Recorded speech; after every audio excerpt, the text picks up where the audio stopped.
আগের দিনে একটা ভিডিও করেছিলাম আইপিওর রেজাল্ট স্ট্যাটাসকে নিয়ে।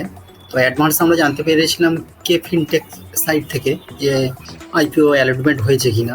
অফিসিয়ালি যে মেসেজ পাঠানো হয়েছে সেখানে আমরা দেখব স্ট্যাটাস কী লেখা আছে।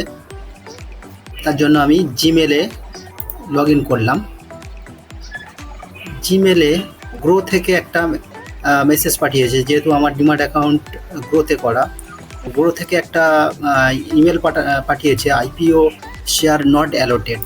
আগের দিন আমি দেখিয়েছিলাম যে অ্যাডভান্স জানতে পেরেছিলাম KFINTECH সাইট থেকে আমার আইপিও অ্যালটমেন্ট হয়নি। তো এখানে বলছে যে in reference to your recent electronic smart IPO application we have received an update that you have not been allotted share allotted হয়নি। তো স্ট্যাটাস দেখার জন্য ভিউ স্ট্যাটাস এখানে ক্লিক করলাম।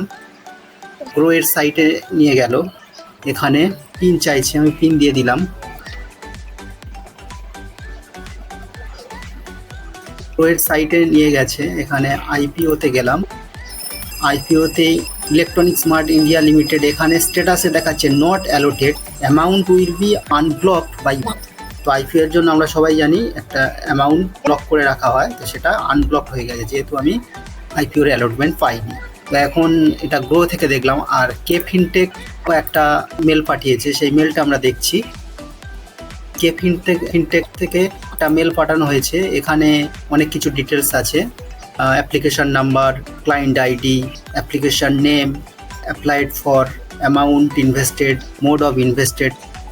সবচেয়ে ইন্টারেস্টিং ব্যাপার স্ট্যাটাসে লেখা আছে regret unsuccessful allotment due to over subscription. অর্থাৎ KFINTECH থেকে যে ইমেলটা পাঠানো হয়েছে সেখানে বলছে ওভার সাবস্ক্রিপশনের জন্য অ্যালটমেন্ট সাকসেসফুল হয়। তো এই ছিল আজকের ভিডিও। Thank you.